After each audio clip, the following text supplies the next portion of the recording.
ஆதாரபூர்வமான ஒன்று. இங்கேயும் ரசூலுல்லாஹ் குறிப்பிட்ட அந்த விஷயத்தை விசேஷமாக கொண்டு பைஅத் வாங்கியிருக்கிறார். எனவே இந்த ஹதீஸ், இந்த 2 ஹதீஸும் இன்னும் பல ஹதீஸ்களும் காட்டும் ஒரு குறிப்பிட்ட செயலுக்காகவும் உறுதிமொழி பெறப்படும். ஒரு குறிப்பிட்ட செயலுக்காக மட்டும் பைஅத் வாங்க முடியும் என்பதனை இந்த ஹதீஸ்கள் காட்டும். இந்த அடிப்படையில் தான் பின்னால் வந்த சூஃபி தரீக்காக்கள் ஆன்மீக செயற்பாட்டுக்காக மட்டும் தங்களுடைய மாணவர்களிடத்திலே பைஅத் வாங்கி, பின்னால் காலப்பிரிவில் அது பிழையாக போயிருக்க முடியும், தவறுகள் பல நடந்திருக்க முடியும், அந்த பைஅத்தை பயன்படுத்தி வேறு வேறு விஷயங்களாக நடந்திருக்க முடியும், அது வேற விஷயம்.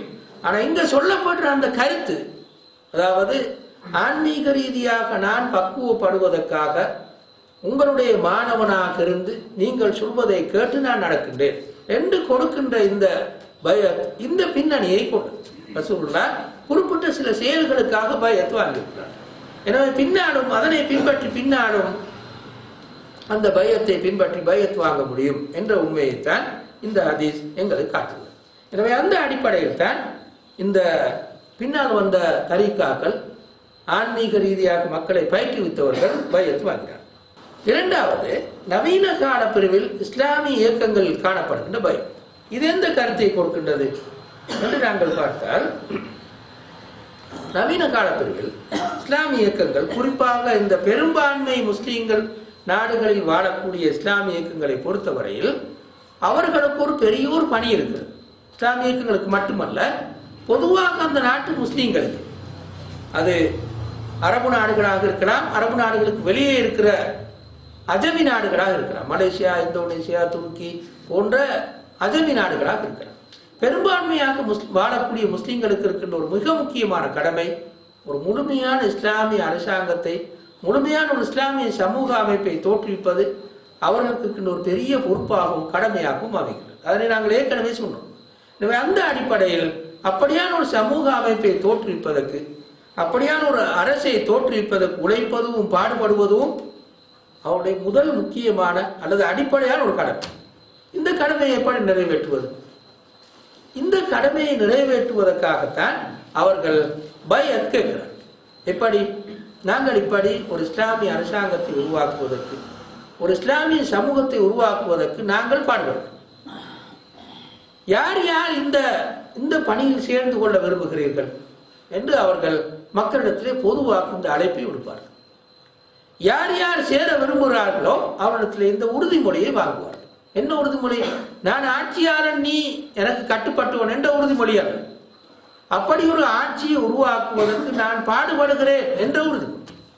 அப்படி ஒரு ஆட்சியை உருவாக்குவதற்கு, அப்படி ஒரு சமூக அமைப்பை உருவாக்குவதற்கு நான் உழைக்கிறேன், நான் பாடுபடுகிறேன், நான் செலவழிக்கிறேன் என்ற அந்த உறுதிமொழியை தான் அல்லது பைஅத்தை தான் நவீன கால இஸ்லாமிய இயக்கங்கள் தங்களிடம் வந்து செல்கின்ற அங்கத்தினரிடத்திலே கொடுக்கின்றன.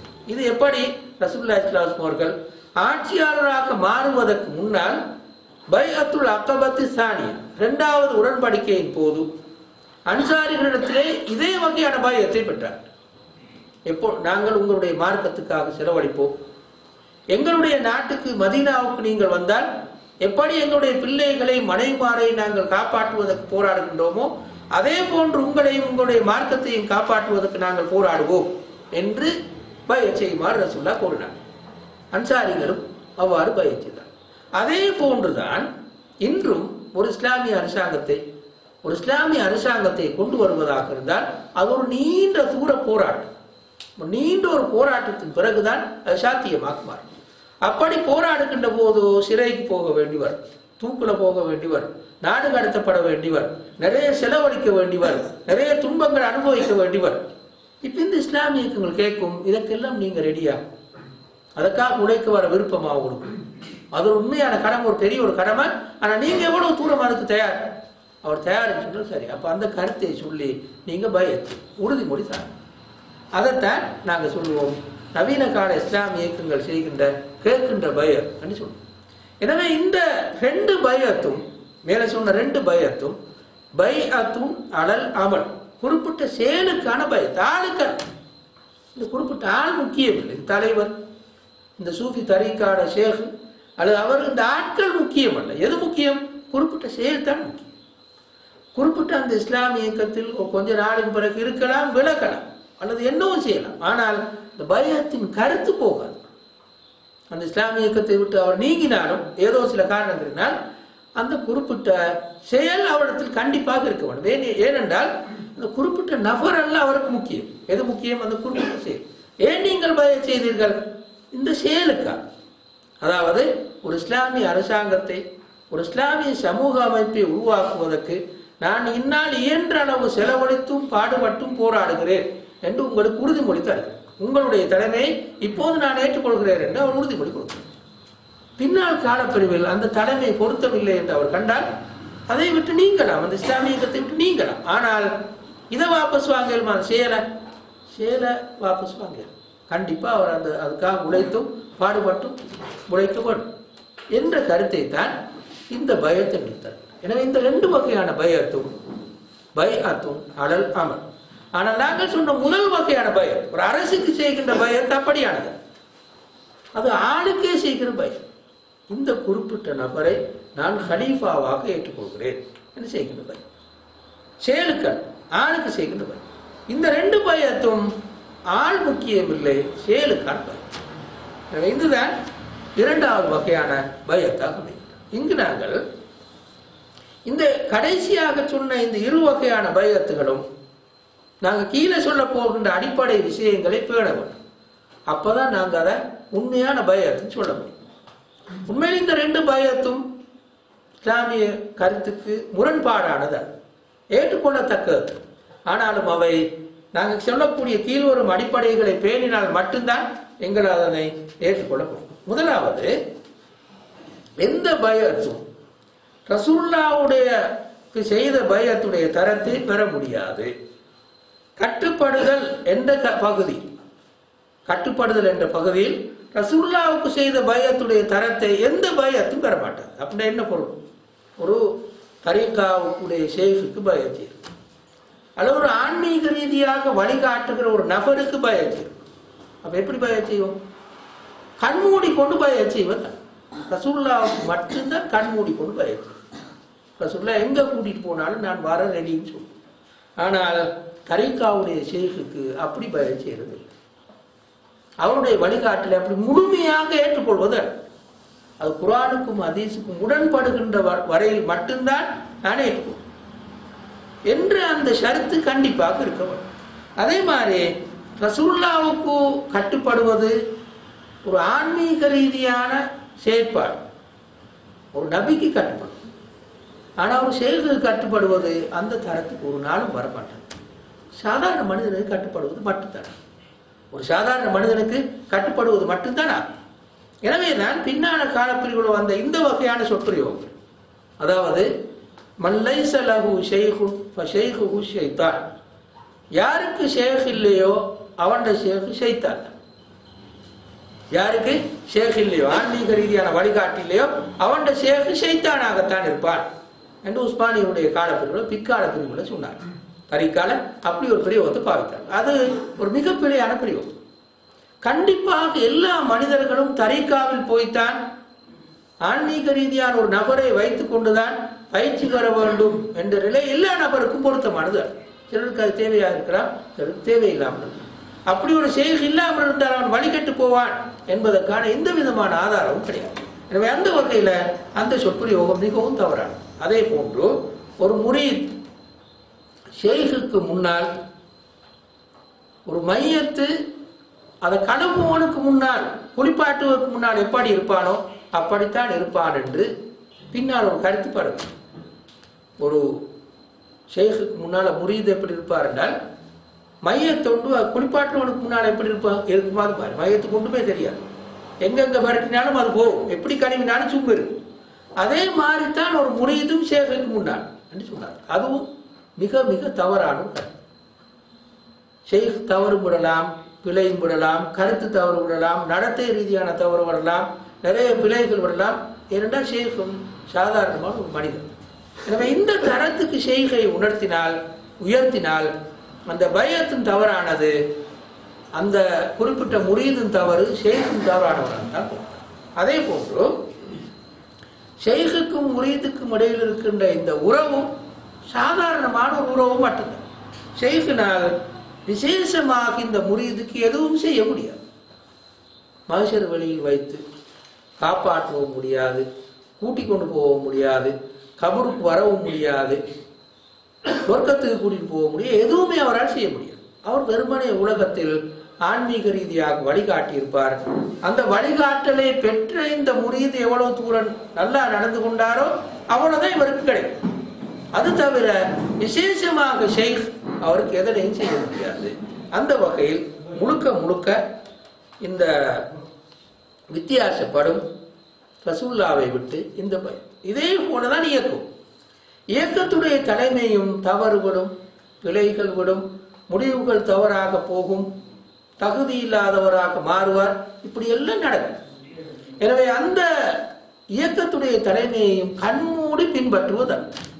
முழுக்க முழுக்க நீங்க சொல்வதெல்லாமே சரி, நீங்கள் தவறே விட மாட்டீர்கள், உங்கள் சூறாவுக்கும் தவறுக்கும் எந்த விதமான நெருக்கமும் கிடையாது என்று நம்புவதல். அப்படி நம்பினா ரசூலுல்லாஹ் நம்பின மாதிரி போய், அல்லது குர்ஆன் நம்பின மாதிரி போய். குர்ஆன் தான் எந்த தவறும் வராது, ஹதீஸில் தான் எந்த தவறும் வராது.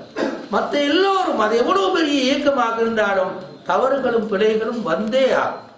எனவே ஒரு முஸ்லிம் ஒரு இயக்கத்தின் கீழ் அங்கத்தவராக இருந்தால், இயக்கத்தின் தலைமைக்கு பைஅத் செய்திருந்தாலும் இந்த உண்மையை விட முடியாது. ரசூலுல்லாஹ்வுக்கு செய்த அதே பைஅத்தின் தரத்தை இது அடையவே மாட்டாது. தவறும் பிழைகளும் வரவே செய்யும்.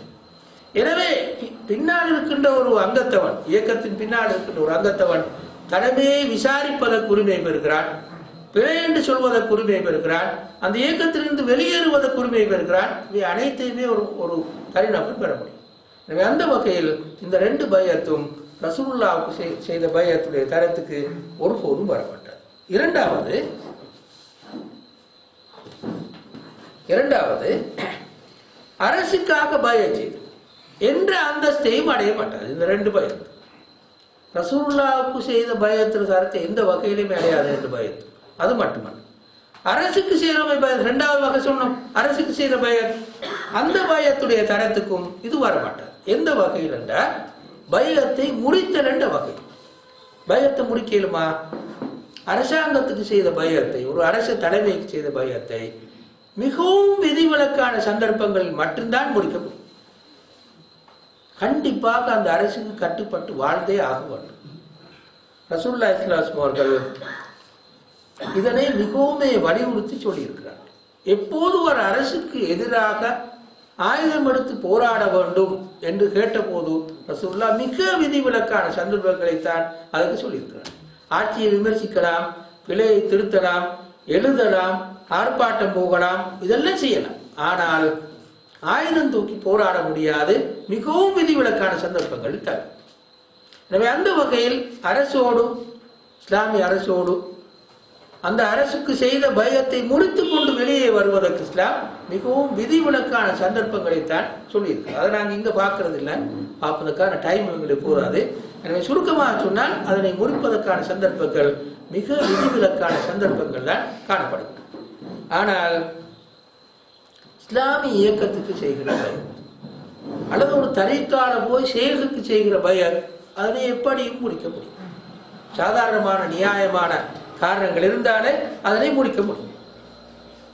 ஒரு இஸ்லாமிய இயக்கத்தில் நான் அங்கத்தவராக இருக்கிறேன், எனக்கு அந்த இஸ்லாமிய இயக்கத்துடைய தலைமை பிடிக்கவில்லை அல்லது முடிவுகள் சில பிடிக்கவில்லை, உடனே முடிச்சு போட்டு இஸ்லாமிய இயக்கத்துக்கு வெளியில வரும். எந்த பாவமும் அவர் செய்யவில்லை. அதனால் ஏன்?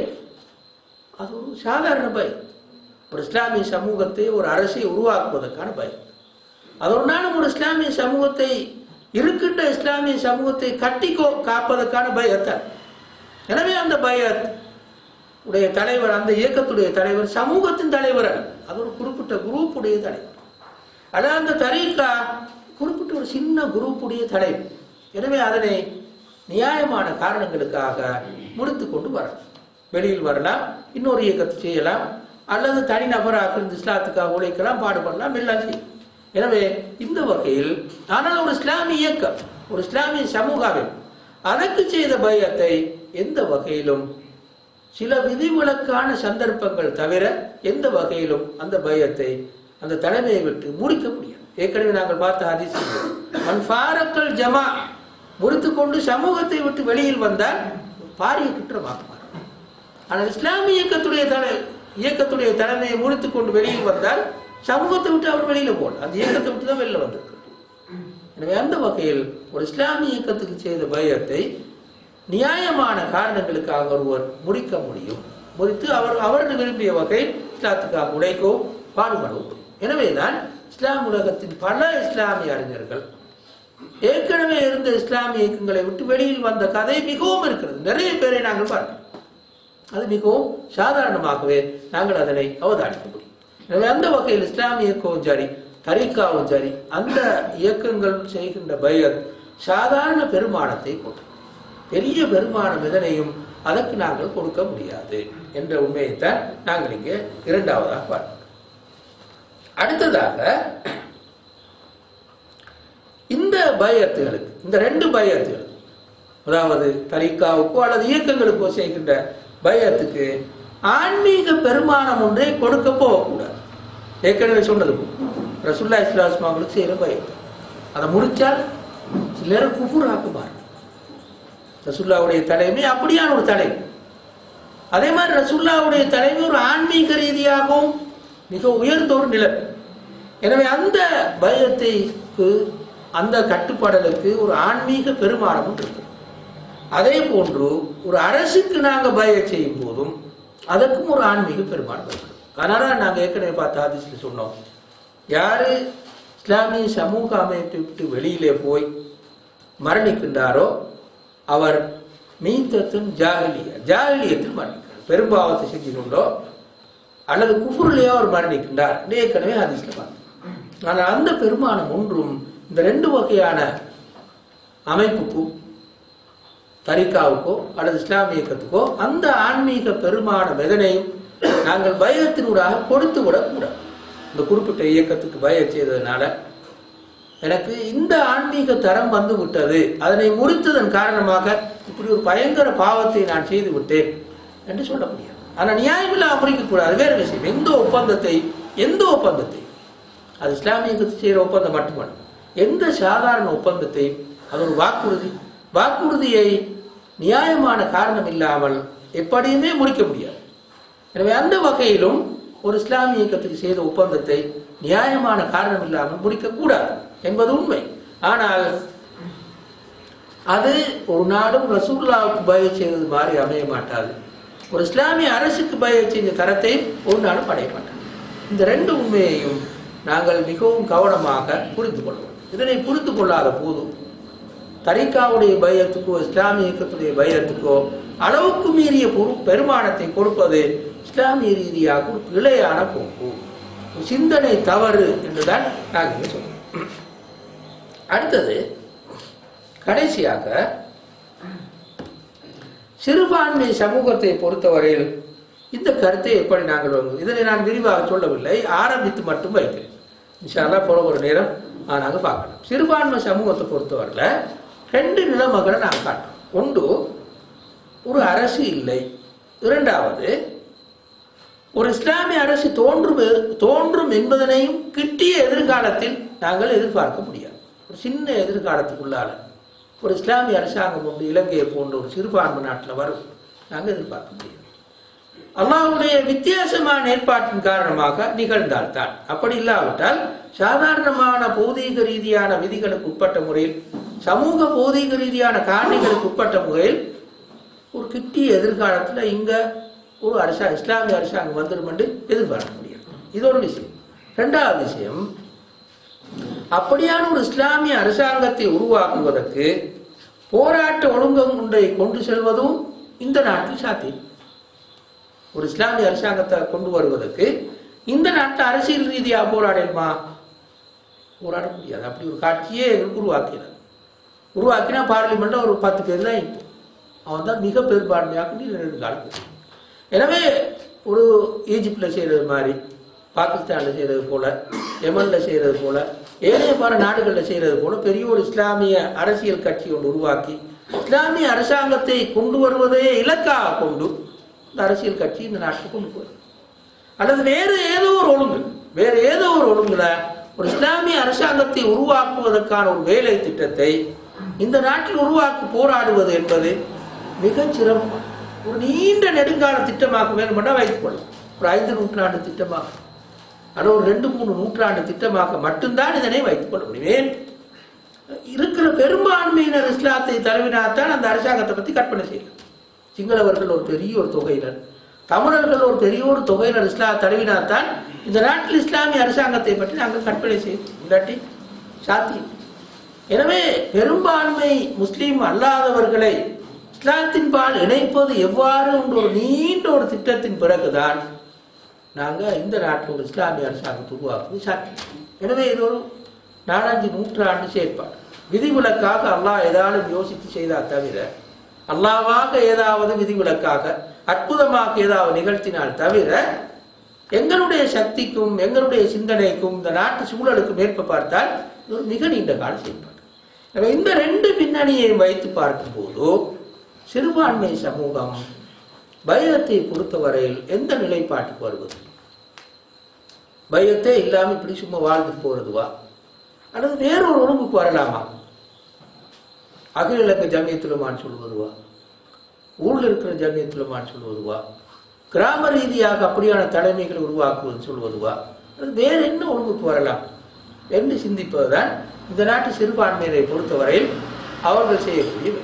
இப்ப நான் எதனையுமே தெளிவாக சொல்லவில்லை, ஜமியத்துலமான்னு சொல்லவும் இல்லை, ஊர் ஜமியத்துலமான்னு சொல்லவும் இல்லை, ஒன்றையும் சொல்லவில்லை. நான் சொல்ல வரேன் என்றால் எப்படி சிந்திப்பது சிறுபான்மை நாட்டை பொறுத்தவரையில் இந்த கருத்து, இந்த 2 கருத்தும் இருப்பதன் காரணமாக ஒரு அரசாங்கமும் இல்லை எங்களுக்கு.